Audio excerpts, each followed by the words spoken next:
Hi friends, ഇന്ന് ഞാൻ വന്നിട്ടുള്ളത് ഒരു റെസിപ്പി വീഡിയോ ആയിട്ടല്ല, ഡെക്കറേഷൻ വീഡിയോ ആയിട്ടാണ്. അപ്പോൾ ഞാൻ മുന്നേ വിപ്പിഡ് ക്രീം വെച്ച് റോസ് ഉണ്ടാക്കുന്ന ഒരു വീഡിയോ ഇട്ടിട്ടുണ്ടായിരുന്നു. അപ്പോൾ അതിൽ കുറേ പേർ റിക്വസ്റ്റ് ചെയ്തിട്ടുണ്ടായിരുന്നു ബട്ടർ ക്രീം വെച്ചും ഇതുപോലെ ചെയ്യാൻ വേണ്ടി. അപ്പോൾ ഞാൻ ഈ ബട്ടർ ക്രീം വെച്ച് 2 ഡിസൈൻ ചെയ്യുന്നുണ്ട്. അപ്പോൾ ഇത് കുറച്ച് ലെങ്തി ആയിട്ടുള്ള വീഡിയോ ആയതുകൊണ്ട് ഞാനിപ്പോൾ ഒരെണ്ണം മാത്രമേ ഈ വീഡിയോയിൽ കാണിക്കുന്നുള്ളൂ. മറ്റേത് ഞാൻ അടുത്ത് തന്നെ എഡിറ്റ് ചെയ്ത് അപ്ലോഡ് ചെയ്യും. അപ്പോൾ നമുക്ക് വീഡിയോയിലേക്ക് പോകാം. അപ്പോൾ ആദ്യം നമുക്ക് ബട്ടർ ക്രീം റെഡിയാക്കാം. അതിനുവേണ്ടി ഞാൻ ബട്ടർ ഇട്ട് കൊടുത്തിട്ടുണ്ട്. അതായത് റൂം ടെമ്പറേച്ചറിലെ ബട്ടറാണ് ഇട്ട് കൊടുക്കേണ്ടത്. അത് നമുക്ക് കുറച്ച് സമയം ഫ്രിഡ്ജിൽ നിന്ന് പുറത്തെടുത്ത് വെച്ചാൽ മതി. അപ്പോൾ നല്ല സോഫ്റ്റ് ആയിക്കോളും. നമുക്ക് നന്നായിട്ടൊന്ന് ബീറ്റ് ചെയ്തെടുക്കണം. നല്ല ഫ്ലഫി ആയി വരും കുറച്ച് സമയം ബീറ്റ് ചെയ്ത് കഴിഞ്ഞാൽ. അപ്പോൾ ഇതിൻ്റെ നിറമൊക്കെ കുറച്ചൊന്ന് ഇതായി വരും. യെല്ലോ കളർ പോയിട്ട് ഒരു ചെറിയൊരു വൈറ്റ് കളറായിട്ട് വരും. നമുക്കതുവരെ ഒന്ന് ബീറ്റ് ചെയ്തെടുക്കാം.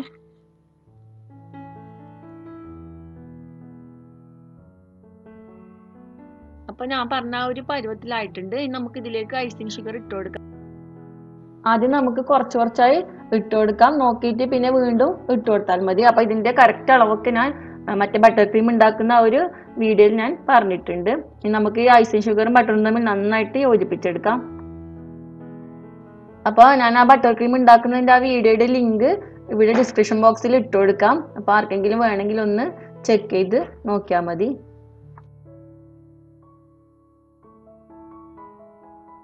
അപ്പോൾ അത് നന്നായിട്ട് മിക്സായി വന്നിട്ടുണ്ട്. നമുക്ക് ഒരു 2-3 ഡ്രോപ്പ് വാനില എസൻസ് ഒഴിച്ചു കൊടുക്കാം. അപ്പോൾ ഞാൻ ഒരു 1/4 കപ്പും കൂടി ഇതിലേക്ക് ഐസിങ് ഷുഗർ ഇട്ട് കൊടുക്കുന്നുണ്ട്. നമുക്ക് അതും കൂടി ഒന്ന് മിക്സ് ആക്കി എടുക്കാം.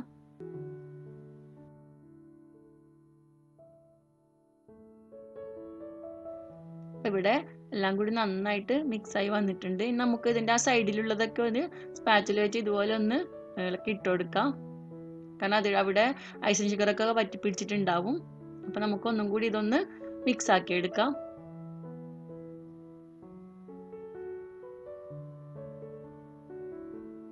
ജസ്റ്റ് ഒന്ന് മിക്സ് ആക്കിയാൽ മതി, പിന്നെ അധികം ബീറ്റ് ആക്കേണ്ട ആവശ്യമില്ല. ഇവിടെ നമ്മുടെ ബട്ടർ ക്രീം റെഡി ആയിട്ടുണ്ട്. അപ്പൊ നിങ്ങൾക്ക് ഇത് കണ്ടാൽ മനസ്സിലാവും. ഇത് നമുക്ക് ഇതുപോലെ സ്പാച്ചുലയിൽ എടുത്താൽ അത് താഴത്തേക്കൊന്നും വീഴൂല. ജസ്റ്റ് നമ്മളൊന്ന് കൊട്ടിക്കൊടുത്താൽ മാത്രമേ അത് പാത്രത്തിലേക്ക് വീഴുള്ളൂ. ഞാൻ കാണിച്ചു തരാം. അപ്പോൾ ഇത് നിങ്ങൾക്ക് കുറച്ച് ലൂസായി തോന്നുകയാണെങ്കിൽ മാത്രം കുറച്ചും കൂടി ഐസിങ് ഷുഗർ ഇട്ട് മിക്സ് ആക്കിയാൽ മതി. അഥവാ നല്ല തിക്കായി തോന്നുകയാണെങ്കിൽ കുറച്ച് പാല് ഒഴിച്ചു കൊടുത്താൽ മതി. നമുക്ക് ഇതൊന്ന് കളർ മിക്സ് ചെയ്യാം. അപ്പം ഞാനൊരു ബൗളിലേക്ക് കുറച്ച് ബട്ടർ ക്രീം എടുത്ത് അതിലേക്ക് ഞാൻ പിങ്ക് കളറാണ് ഇപ്പോൾ ചേർത്ത് കൊടുക്കാൻ പോകുന്നത്. അപ്പം ഞാനിവിടെ വിൽട്ടൻ്റെ പിങ്ക് കളറാണ് ജെൽ കളറാണ് ഉപയോഗിക്കാൻ പോകുന്നത്. ഒരു ടൂത്ത് പിക്കോ വെച്ച് നമുക്കിത് കുറച്ചെടുക്കാം. എന്നിട്ട് നമുക്ക് നമ്മുടെ ക്രീമിലേക്ക് ഒന്ന് ഇതുപോലെ ചെയ്ത് കൊടുക്കാം. എന്നിട്ട് നന്നായിട്ടൊന്ന് മിക്സ് ആക്കി എടുക്കാം. അപ്പോൾ ഞാനിവിടെ ചെറിയൊരു സ്പൂൺ വെച്ചാണ് മിക്സ് ആക്കുന്നത്. അപ്പോൾ നിങ്ങൾക്ക് വേണമെങ്കിൽ ഒന്ന് ബീറ്റ് ചെയ്ത് കൊടുക്കാം. ലോ സ്പീഡിൽ ജസ്റ്റ് ഒന്ന് ബീറ്റ് ചെയ്താൽ മതി. അപ്പോൾ നന്നായിട്ട് അത് മിക്സ് ആയി വന്നോളൂ. ഞാനിവിടെ ചെറിയ ബൗളായതുകൊണ്ട് സ്പൂൺ വെച്ച് ചെയ്യുന്നത്. കുറച്ചും കൂടി ഡാർക്ക് കളർ വേണമെങ്കിൽ കുറച്ചും കൂടി കളർ ആഡ് ചെയ്താൽ മതി. കളറൊക്കെ നിങ്ങൾ ഇഷ്ടമുള്ളത് എടുക്കാം. ഞാനിവിടെ പിങ്ക് കളർ എടുത്തതേ ഉള്ളൂ.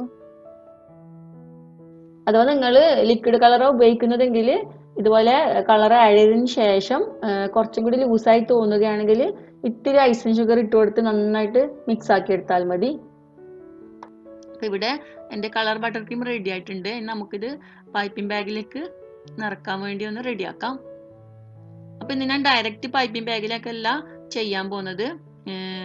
ഇവിടെ ചെറിയൊരു പ്ലാസ്റ്റിക് റാപ്പ് ഞാൻ വിരിച്ചിട്ടുണ്ട്. അതിലേക്കാണ് ഞാനിപ്പോൾ നമ്മുടെ ബട്ടർ ക്രീം സ്പ്രെഡ് ചെയ്യാൻ പോകുന്നത്. അപ്പം ഇങ്ങനെ ചെയ്യുമ്പോൾ ഉപകാരം എന്താണെന്ന് വെച്ചാൽ നമുക്ക് നമ്മുടെ പൈപ്പിംഗ് ബാഗ് വീണ്ടും ഉപയോഗിക്കാം. കാരണം അതിൻ്റെ താഴെ ഭാഗം ചെറുതായിട്ട് മാത്രമേ ഒന്ന് ക്രീം ആവുള്ളൂ. അപ്പോൾ ജസ്റ്റ് ഒന്ന് കഴുകിയെടുത്താൽ നമുക്ക് വീണ്ടും ഉപയോഗിക്കാൻ പറ്റും. ഞാൻ ഇതിലേക്ക് കുറച്ച് 2 ഷെയ്ഡ് വരാൻ വേണ്ടിയാണ് ഒരു കളർ ചേർക്കാതെ കുറച്ച് ബട്ടർ ക്രീം നടുക്കൊന്ന് സ്പ്രെഡ് ചെയ്ത് കൊടുക്കുന്നുണ്ട്. ഒരു വൈറ്റ് ഷെയ്ഡും കൂടി വരുമ്പോൾ നല്ല ഭംഗിയാണ് ഈ ഫ്ലവർ കാണാൻ വേണ്ടി. പിന്നെ നമുക്കിതൊന്ന് ഇതുപോലെ മടക്കിയെടുക്കാം.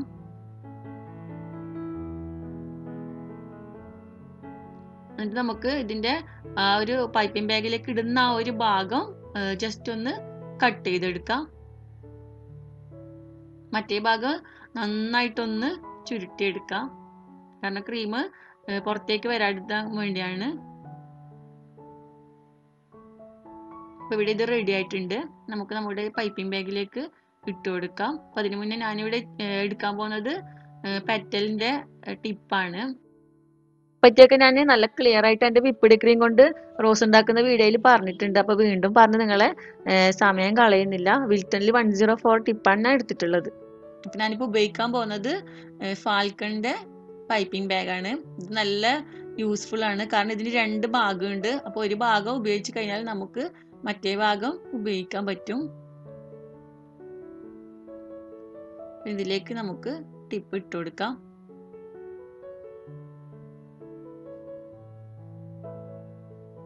ജസ്റ്റ് ഒന്ന് ആ അറ്റം ഒന്ന് നോട്ട് ചെയ്ത് വെച്ചതിന് ശേഷം അതൊന്ന് ബാക്കോട്ടാക്കി നമുക്ക് അവിടെ ഒന്ന് കട്ട് ചെയ്ത് കൊടുക്കാം.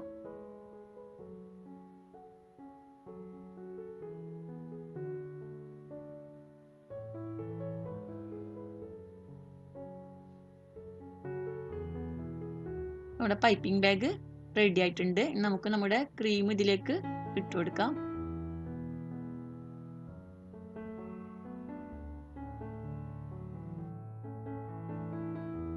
ഈ ഒരു പെറ്റലിന്റെ ടിപ്പ് എന്ന് പറഞ്ഞാൽ ഒരു ഭാഗം മെലിഞ്ഞിട്ടും അതുപോലെ തന്നെ അതിന്റെ മേൽഭാഗം കുറച്ച് വീതി കൂടിയിട്ടുള്ളത്.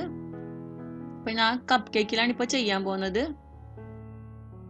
അപ്പൊ ആദ്യം നമ്മുടെ കപ്പ് കേക്കിന്റെ നടുഭാഗത്തായിട്ട് നമ്മുടെ ഫസ്റ്റ് ഭാഗം വരച്ചു കൊടുക്കാം. ശ്രദ്ധിക്കേണ്ട കാര്യം വീതി കൂടിയ ഭാഗമാണ് താഴെ വരേണ്ടത്, വീതി കുറഞ്ഞ ഭാഗം മേൽപോട്ടും. എന്നാലേ നമുക്ക് ആ ഒരു നല്ല ഷേപ്പ് കിട്ടുള്ളൂ. ഇതുപോലെ കപ്പ് കേക്ക് ഒന്ന് തിരിച്ചു കൊടുത്താൽ മതി. ഇവിടെ ഫസ്റ്റ് പെറ്റൽ റെഡി ആയിട്ടുണ്ട്. നമുക്ക് അതിന്റെ ചുറ്റും ബാക്കിയുള്ളതും കൂടി വരച്ചു കൊടുക്കാം. ആദ്യം ഞാൻ 3 എണ്ണമാണ് വരച്ചു കൊടുക്കാൻ പോകുന്നത്.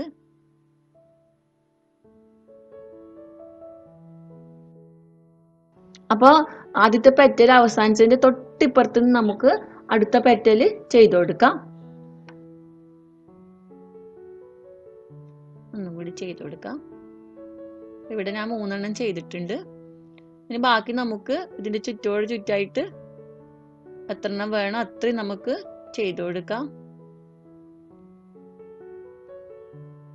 എന്റെ വിപ്പിഡ് ക്രീം വെച്ചുള്ള വീഡിയോയിൽ നല്ല വിരിഞ്ഞിട്ടുള്ള ഒരു ഫ്ലവറാണ് ഞാൻ ചെയ്തിട്ടുള്ളത്. അപ്പൊ അതിൽ ഞാൻ പറഞ്ഞിട്ടുണ്ട് എങ്ങനെയാ ചെയ്യേണ്ടത്, നല്ല ഡീറ്റെയിൽ ആയി പറഞ്ഞിട്ടുണ്ട്. ആ ഒരു ലിങ്കും ഞാൻ ഡിസ്ക്രിപ്ഷൻ ബോക്സിൽ ഇട്ട് കൊടുക്കുന്നുണ്ട്. ആർക്കെങ്കിലും വേണമെങ്കിൽ ഒന്ന് കണ്ടു നോക്കാം.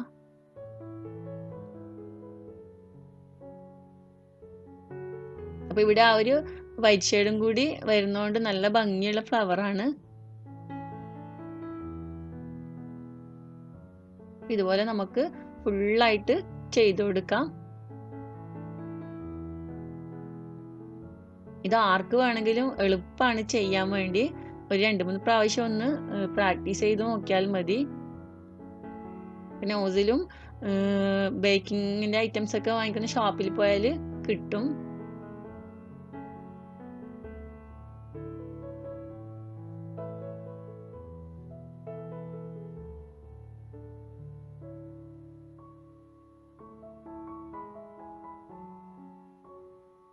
അപ്പൊ ഇവിടെ ഏകദേശം ഞാൻ 1/4 ഭാഗം ആക്കിയിട്ടുണ്ട്.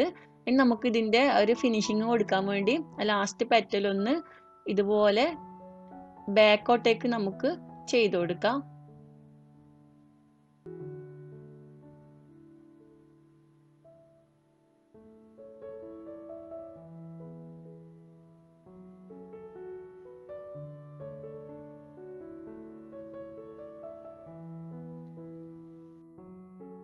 അപ്പൊ ഇവിടെ ഞാൻ കംപ്ലീറ്റ് ആക്കി ചെയ്തിട്ടുണ്ട്. അപ്പൊ നിങ്ങൾക്ക് ഇത്രയും പെറ്റൽ ആവശ്യമില്ലെങ്കിൽ എത്ര വേണ്ടെന്ന് വെച്ചാൽ അത്രയും വരച്ചു കൊടുത്താൽ മതി. ഇതിപ്പോ കുറച്ച് വലിയ കപ്പ് കേക്ക് ആണ്, അതുകൊണ്ടാണ് ഇത്രയും വലിയ ഫ്ലവറായി വന്നത്. ചെറിയ കപ്പ് കേക്ക് ആണെങ്കിൽ ഇത്രയും പെറ്റലിന്റെ ആവശ്യമില്ല. അപ്പോൾ നിങ്ങൾക്ക് ഇത് കേക്കിന്റെ മേലെ വെക്കാനാണെങ്കിൽ ഞാൻ മറ്റേ വീഡിയോയിൽ ശരിക്കും ഡീറ്റെയിൽ ആയി പറഞ്ഞിട്ടുണ്ട്. ഫ്ലവർ നെയിലിൻ്റെ മേലെ വരച്ചെടുത്ത് ഒരു ഫോർക്ക് വെച്ച് ജസ്റ്റ് ഒന്ന് ലിഫ്റ്റ് ചെയ്താൽ മതി. എന്നിട്ട് കേക്കിൻ്റെ മേലെ എടുത്ത് വെച്ചാൽ മതി. അപ്പം ഇതിലൊക്കെ ഇൻട്രസ്റ്റ് ഉള്ളവർ ഒന്ന് ചെയ്ത് നോക്കുക. ഒരു പണിയും ഇല്ല, ഈസിയാണ്. നമ്മളൊന്ന് മനസ്സ് വെച്ചാൽ ചെയ്യാവുന്നേ ഉള്ളൂ.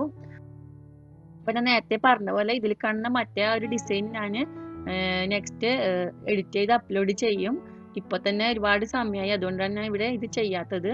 അപ്പം നിങ്ങൾക്ക് എൻ്റെ ഈ വീഡിയോ ഇഷ്ടപ്പെട്ടിട്ടുണ്ടെങ്കിൽ ഒന്ന് ലൈക്ക് ചെയ്യുക, അതുപോലെ തന്നെ എല്ലാവർക്കും ഒന്ന് ഷെയർ ചെയ്ത് കൊടുക്കുക. സബ്സ്ക്രൈബ് ചെയ്യാത്തവരുണ്ടെങ്കിൽ ഒന്ന് സബ്സ്ക്രൈബ് ചെയ്യുക. അപ്പോൾ വീണ്ടും നല്ല നല്ല ഡെക്കറേഷനും അതുപോലെ തന്നെ നല്ല നല്ല റെസിപ്പികളുമായി കാണാം. Thank you.